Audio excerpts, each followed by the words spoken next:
You're listening to Toronto's #1 real estate podcast, powered by Watson Estates. The most successful local real estate investing starts right here, right now. Here's your host, broker, investor, and social media influencer, Bradley Watson.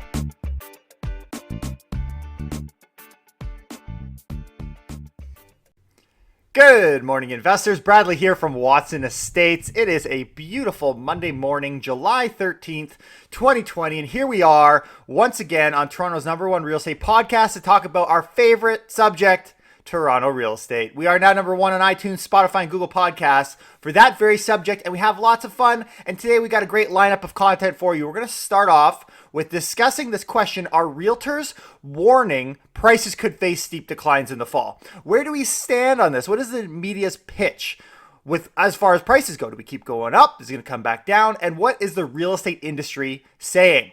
And then we're going to talk about this idea of the eviction crisis looming. Are there any genuine solutions that have been placed so far? Are there any ideas on how we can fix the problem we're in today? We're going to talk about all that as it came out of a Toronto Sun article.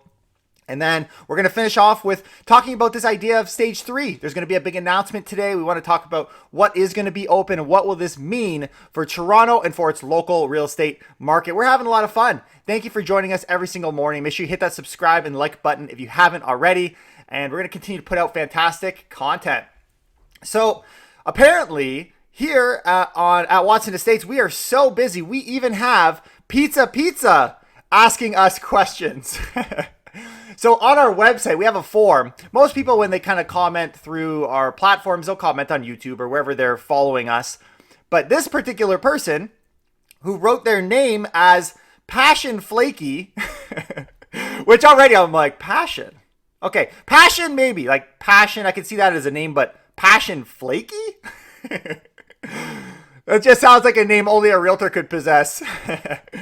So they asked me they filled out the forms and they said, will I be hearing from you at the Toronto Real Estate Summit on July 20th to 24th? They were referring to Realosophy's putting together a summit, and I checked out the link. It's from July 20th to 23rd. They got a pretty cool lineup of speakers, but no, I was not invited to that particular conference. I'm open to speaking publicly. I think it'd be a lot of fun, and I do it often, but not for this particular one. But if you guys have some free time during, I believe that would be, what's the date today? We're on the 17th. I've got it in my calendar. Yeah, next week. So through the week next week, they say 3-4 day conference. Go check it out. It's free to register. You can learn a bunch of stuff, listen to a bunch of really smart people about what's been going on in our market. But what I find really funny about this is his email address was pizza@google.com. And you know what? I thought, maybe that's a prank. But then under phone number, guys, his phone number, it's 416-967-1111. I called it. That is Pizza's number. So I believe this is legitimate. I think it's a legitimate inquiry coming from maybe the CEO or one of the managers at Pizza named Passion Flaky. Thank you for the comment, wherever it comes from. I appreciate it. And it adds a lot of value to our listeners. And he said, I love the podcast. Keep up the great work. Thank you. I love doing it. And they found us on Google searches. Cool. Awesome. But I suppose it's true then, right? Even Pizza needs the dough. Sorry. I know that was a cheesy joke. And no, I wasn't invited to the conference, but again, thanks for reaching out and keeping us in the loop on it, and we can definitely watch. And if I'm ever invited, in fact, I actually have been trying to get a hold of John Pasalis. I know he's a busy guy. See if he would come and do an interview. I actually was able to get a hold of Richard Robbins, who we'll be doing a podcast interview in the next week or so, and that'll be uploaded very soon. So we got a lot of big names, but unfortunately, there's so many big people out there, we can't hit everything all at once. So we're trying to, I guess, contribute to the overall knowledge base that is the Toronto real estate. Okay, so NowToronto.com is our article of the day. Their title reads very similar. I actually skipped over this article because I thought I'd read it. They pretty much they did what I did, and they copied the title of the headline from another news article, which we have already done. And it was this: Toronto home prices hit an all-time high in June. Report. Says a report. So at first I saw that, I'm like, I already read that. Like, we've already talked about this. So anyways, but it came up that it was only launched a day ago, meaning yesterday. And we did this back on Saturday, and the news article came out on Friday. So I'm like, you know what? I'm going to just double check. So I zoomed into this article, which is, again, the article of the day when you look up Toronto real estate. And no, it was a completely different article. And there's some really good bullet points that come out of this. So here's some of the highlights that I grabbed. Of course, there is a lot of repetition. You know, the idea of home prices that in June, they are, as the title suggests, at an all-time high. If you own real estate in Toronto, congratulations. You just topped your 2017 values in all housing segments. Realtors warn prices could face a steep decline in the fall if the coronavirus pandemic has a delayed effect on the market. So you guys know, I don't just care about the news. I care about the news everyone else is hearing too, because that creates the psychological stuff that drives people excited and frenzying and 30 multiple offers on a property, but it also gets people sitting on the sidelines, whether it's through a pandemic or through a foreign buyer tax that really shouldn't have had nearly the impact that it did, right? And we've seen that time and again. So we need to know, what is the media saying? What is the message? Because just last week, the article, as I mentioned, the one we saw on Friday, was a very different tune. It was this perspective of things are doing really good, right? We've seen detached homes. What do they got here? Let's look at some of the stats because they do share them here. They've got, where are we? Here's some of the numbers. We'll get to the stats in a second, but they've got the June high. They're talking about year over year. There's an increase of 11.9%. Yet we saw unemployment. The other article talked about this too. Came down from 13.7 down to 12.3, but still obviously high from where it's been in the past. But of late June, CMHC's outlook to believe COVID-19's effect on the real estate market really hasn't hit yet. Where's the numbers? Here they are. Here's the numbers. CMHC, this is what they so actually, where is my numbers? There they are. I'm jumping all over the place here. Semi-detached, 22%. They were the leader. Detached homes, 14%. I love how I got to go so far down this article just to find that. It's actually the last paragraph in the article. But what's different about this one and why I was really wanting to highlight it and share some of the comments and the items in here is it's a very different tune than the other articles where they just highlight. See, in fact, this one highlights it at the end versus the other ones highlight at the beginning, that the market's doing really good, right? And overall, it is. Like if you just look at stats, you see months of inventory coming down, you see the prices going up across the GTA, whether that's in the city or outside the city. But this article says something a little bit different. It's a little more in line with what we've been saying here on Toronto's #1 real estate podcast. They said this. This came from WE Realty broker Odine Eccleston. This is who they commented. They said, it could come to a crashing halt. Never saw that last week. Okay, so let's dive into what they have to say. Eccleston compares the current situation to a recession when the economic impact cannot be calculated for at least 6 months after the inciting event. Not the same reasons I would give, but still valid. And then they said this, that's when the effect sinks in. But what I agree with is the second point they have here, is this idea of the 6-month deferrals on banks. Those mortgages are due, they mentioned in this article, so people are starting to hear it, September and October. Right? We did the quick math, calculate that 6 months. People say, it's good. The way, if you submit, okay, we're going to have 6 months of deferrals. The way people look at that is later. It's later, right? It's not right now. It's later. I'm okay. I got enough money coming in now. I don't have to pay my mortgage for another couple of months. It's fine. It's later. Now we're getting to a point where it's July. We are within 2-3 months of this thing coming due. And so you're going to start to see more dates, right? We're going to see some more keen dates. And here's one right there, September and October. But this is a very interesting point as well that I've been making for some time. If you've been following us, but I have not seen it anywhere. I don't know if I'm the only one, but I haven't seen any news outlets other than here, which was really speculative. That's why it's nowhere else, because people, they want to track the facts, but I want to get ahead of the facts. They're saying unless the bank extends the deferrals, there could be a lot more supply in the market and house prices can crash. So that's the first time I've seen anyone say that that's a possibility. There's been no reference of it being a possibility. And you know where that would come from? It'd come from CMHC. They're the ones making the call. So if in fact they think things are going to go off the rails, then maybe they'll pull the trigger, but we'll see. We'll see if their actions line up with their words. But this is the first time I'm seeing it. So maybe as September, October gets closer, let's see if more people start to stack up that question mark. And if it leads to any further deferrals, which is pretty much kicking the can further down the road, on housing prices. Okay, by the numbers. So obviously I grabbed some of these numbers for you already, but I want to share with you some of the highlights. And CMHC's outlook, they estimate, just to bring it back to what is kind of the more dire predictions, that the house prices could fall to $825,000, and we're up over 9 now, and hit $739,000 in fall 2021. So this is why we're saying if you're buying, buy with 2022 in mind, because it's going to take that long for things to rebound. It's a long way down from the current record high, which is being propped up by low supply. And that low supply existed long before COVID existed. What's the cure? What's the cure for low supply? Maybe we're going to have to start asking people to put masks on their houses, or, maybe we spread out the sales. I don't know. That's never going to happen. We're still in a free market, thank God. Except for the mask thing. That's not a free market anymore. Listings are down, right? There were 14,000 properties in sale, but you think, that could be, maybe that's a good thing. But they were down 28% from last year, right? So, but listings are down and sales weren't down nearly as much. The number of transactions were down 1.4. So we're seeing a steady dropping in the months of inventory. Big time. Just year over year. It was only a month ago we saw articles saying how our market lines up perfectly with 2019.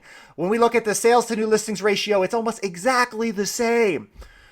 Well, this is a very different tune, because if that's the case, we are now sitting almost 30% tighter as it relates to, like, we've seen a 30% drop in the listings. That's crazy. So in a matter of a month. And yesterday we were negotiating with a client. We sold a property, and I was just kind of following up with other people, are you interested? We're trying to see if we can get multiple offers on the thing. And ultimately, we've had some people that said this: we liked the home. My clients were ready to put in an offer, but they talked to their family, and the family is kind of telling them not to, just to wait. Just to wait, because prices are probably going to come down. And the realtor, first of all, is kind of like kicking it off, they're kind of, they're getting advice from someone that doesn't know what they're talking about. And I mean, I'm on the side of the seller, and I'm sitting here thinking, might be good advice. But I want to sell the home, so I don't tell him that. So one of the things they highlight too in this article is prices for townhomes and condos only rose around 6%, right? Because we've seen double digit. In fact, in the 70s, we've seen 22% increase. So, but I want to highlight this, because before I say that, I thought, let's go back, because I say this a lot, but I wanted to really paint the picture of what has happened in the townhomes and what has happened in the condos. So townhomes right now are up. They're up, as of this past February. So if we're going to say they're only up 6%, that's what they just said. It only rose 6%. Okay, where were we in February? Because we're in the same year. So if it's come down from, did it come down 10%, 15%? Well, in February, when I'm looking at the stats, I don't have glasses with me. I don't even use glasses. Why don't I need glasses? Just because I posted something so small in this article. So they are down 10.5%. So they were at 10.5%, up in February. And now we're at only 6%. Not a big deal. And when I've looked at the months of inventory in the last week or so, months of inventory is pretty much flat for townhomes. Now, not all townhomes are the same, but it's relatively flat in the 416. Now, in the 905, townhomes were up 16.4%, so maybe they've taken more of a hit, but not really when it comes to the 416, which is the stats they're using here. However, condos, so to say condos and towns are only up 6% is a very different statement, because the same numbers back in February for condo apartments, listen to this, 18%. Guys, this is why we've said we've seen up to 10+% drop in condo prices, because they were up 18% in February, which is not nearly as exciting as the spring, or in this case, our gong show months of the year where prices are naturally higher, and we're only up 6%. That's a 12% drop right there from a year over year. So condos and townhomes are not the same thing. Condos are on another level of difficulty right now. And we got to be really careful, because the month of inventory for those guys is rising. Not super rapidly, but it is really the only segment that I'm seeing increasing months of inventory. So we got to be watching it. And that is why I bring it to the point where it's pretty much a good time to sell a week ago. But we got to be careful, because if we can't sell it in the next little while, you might as well buckle up. Then they've kind of got this last comment before we move on to our next article, this idea of pools, right? Since the CMHC forecast is dangling the possibility of a harsh cool down, they advise sellers to offload their homes in the summer. And a lot of people are looking for pools. They said, it's like, I want to own something where I can regulate when I open and close my pool. It's funny because pools in a normal market is one of those things where if your neighbors have it, like if you're in a really high net worth area and there's a lot of pools, it's a good thing. It's not a bad thing. But in a lot of areas, if you've got, I think the math on it was actually if you've got 4 bedrooms up, a pool is not a bad idea. I looked at this like a year ago, but don't take those stats. I'm just saying when you got something smaller, pools aren't necessarily as important. In fact, they can actually be a detriment because a lot of people don't want them, especially if it's like a rental property. They don't want a pool because it comes with higher insurance. And let's face it, I have enough trouble collecting rent. I don't have to pull them out of pull them out from drowning. Get the pizza guy to check on them when they go to deliver. Okay, so anyways, I've been saying the same thing, right? We got to be really careful, more specifically for, in my mind, in the low end segment. If you want to grab a hot deal on the sale of your low rise unit, then great. Yes, I would say that's more of a seasonal thing, though. That's how I look at it. I'm not as concerned as CMHC is, apparently. But ultimately, if you do have a condo, you are most affected because you're dealing with the low end segment. They said, and the problem now is the timelines are so tight. So if you did want to sell it, we are in, I mean, realistically, think of it like this, guys. We're in July, okay? Next month is August. September, there's often a little bit of a bump in prices, a small spike, but it is maybe 80-90% tops of the prices that we've seen in the appreciation that comes from the spring market. Hopefully you can picture that illustration. So if you were to kind of draw a line, I'm going to kind of paint an illusion for you here. Is that what you call it? Paint an image in your minds. In the winter, January, December, very low prices, right? On a seasonal basis. As you start to enter March, April starts climbing in peaks in May, and then it starts coming back down in June, July. Now, of course, May this year has fallen where? June, July. So we're kind of in that point. So naturally, you're going to see it come down. In a normal year, you'll see that price come up again slightly, not all the way back, but a good chunk of it back in around September. But by October, it's starting to dwindle again. And the reason for that is schools, right? People looking to get their kids in school. So now there might be another small spike, but all in all, we're going to see prices seasonally start to come down. And that in combination with your next door neighbor telling you just wait, prices will come down, might spook people. Like the timing is not necessarily good either. Not to mention all of these things that are looming over our heads and keeping us up for maybe an extra 5 minutes before bed. I sleep really good. I'm a deep sleeper. You have to be in this business. All right, let's move on. TorontoSun.com. There's an article that came out here in the last 24 hours. As they usually do, it's kind of a column. Genuine solutions needed as eviction crisis looms. A lot of this article, without diving too deeply into the front end of it, has to do with kind of telling the story of where we've come from, right? It's unprecedented times. We've got banks, cell phone providers, car companies, utility companies. They're all coming to the forefront, and they're saying, you know what? We're going to waive late fees. We're going to offer deferral programs. We support you. We support the adjusting rates. Love us back. As does any successful business, right? Like you gotta accommodate. And first of all, you don't want to, the next thing is you don't want to get sued, which we've seen a lot of that too. All levels of government are scrambling, right? People are living paycheck to paycheck in fields and industries that have been effectively shuttered until further notice. Now, back in March 2016, this is an interesting quote. I never really heard Ford say this, but this apparently was his quote. If you have a choice between putting food on your table or paying rent, you're putting food on your table. The government of Ontario will make sure that no one gets evicted. We stand by that, and we're going to make sure we can take care of those people. You can't call them those people. I love how this is a great comment. Oh, in that case, yeah. Those people. take care of them, right? But the question in this article is, did that solve the problem? Did a provincial moratorium on evictions for non-payment of rent solve the problem? And he's saying, well, no. And I would agree, right? Not if you're an out-of-work tenant, grateful for the temporary relief, but wondering how on earth you'll be able to pay the rent without income, let alone begin to face the months of accrued back rent, which is the plan here, right? This is our plan. So tenants, as much as I give them a little bit of a hard time, because I feel it needs to be, I think it's warranted. I think making fun of tenants is a little more warranted because they get the people crying over them out in the world, right? So over here, I'm going to try and balance out that equation a little bit. And let's face it, I'm more of a landlord than a tenant myself. But I love you tenants, and I feel for you. I get it. And if we're going to stockpile back rent on top of you, man, so help us God. And then for landlords, it's no better either, right? They're asked to work in good faith, and they've been getting screwed too because they've been getting no support, right?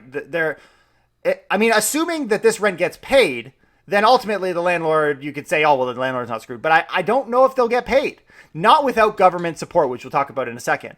So while simultaneously they're having to wonder if the tenant in question actually can't pay rent or simply feels they don't have to, because we see a lot of people promoting just don't pay rent, like regardless of whether you can or not, just don't pay it. After all, your overhead and operating expenses remain the same. So both parties are in a very sucky position. They both just need to sit down, have a nice pizza. Nobody is happy. Nobody is happy. And how could you be? Right? This is not a good situation. But they say a true solution has never materialized. This is what he said. So we got CERB, right? We got the CERB checks rolled out. We've seen a disproportionate, this is interesting, I haven't talked about this in the podcast, but it's definitely the case, where there is Toronto's low-income black communities in the northwest corner of the city are disproportionately affected. If you look at the map, actually, where you see where COVID has hit the hardest, it's in those regions, the top, I think it was the top west and the top east. Many of the very same communities already historically overrepresented in the eviction applications presented to the LTB. So you're just stockpiling the issue on these people in these areas that are already affected. I can't call them these people. Not in that case. So what now? So now we've got Bill 134, and I'm not going to get into the details of that. We talked about that a few podcasts ago. It's a real snore fest if you want a way to go back to sleep. But there's a lot of content. There's a lot of info in it. And why it's important that you know is because articles like this, they don't really do a good job of explaining it, in my opinion. Because if I was just to read this, I would actually not know what's happening here. So let me read you what they say. Any tenant who defaults on a payment arrangement could face immediate eviction without a hearing. True, but not 100%. So in practical terms, what that means is that the tenant who fell behind in April but promised to catch up in June, when we all assumed life would have surely returned to some form of normalcy, has no mechanism available to them to facilitate revisiting the payment arrangement. If they fail to honor it by even a few dollars, they can be out on the streets. This is true, but what they're not telling you here that we've learned from looking at this document is that they actually agreed to those terms. Okay, so it's not completely true. It's not like you didn't pay your rent, therefore I'm kicking you out. It's like, no, you agreed to terms that say, if you don't pay that rent, we're going to kick you out. That's very different. It's not a blind side. If you are saying it's a blind side, which is the argument I take, what you're pretty much saying is that you're calling the tenant stupid or dumb in relation to the person they're negotiating with, because they're negotiating directly with the property manager. And is that the case? Maybe, because they don't have the resources available that only being part of the LTB would give them. So I'm not saying being dumb or stupid, and I'm dumb and stupid in a lot of things too. You want me to negotiate a car? That's what I call my father-in-law, right? I'm not in a position to get the best deal here. And this is the argument they're making. And so to say you can just get blindly kicked out, that sells papers, but it's just not true. In fact, you even have to go through the LTB if you want to submit an application, even once that's all done, to evict. It's not like you're just kicked out on the street. On the flip side, landlords are also being affected, right? Some of them are not faceless corporate entities, just many are smaller scale investors who might own a few condos as long-term investments. They are likely already feeling the impacts of the COVID recession, as they call it, and not receiving that rent could be equally damaging. So they need to rent too.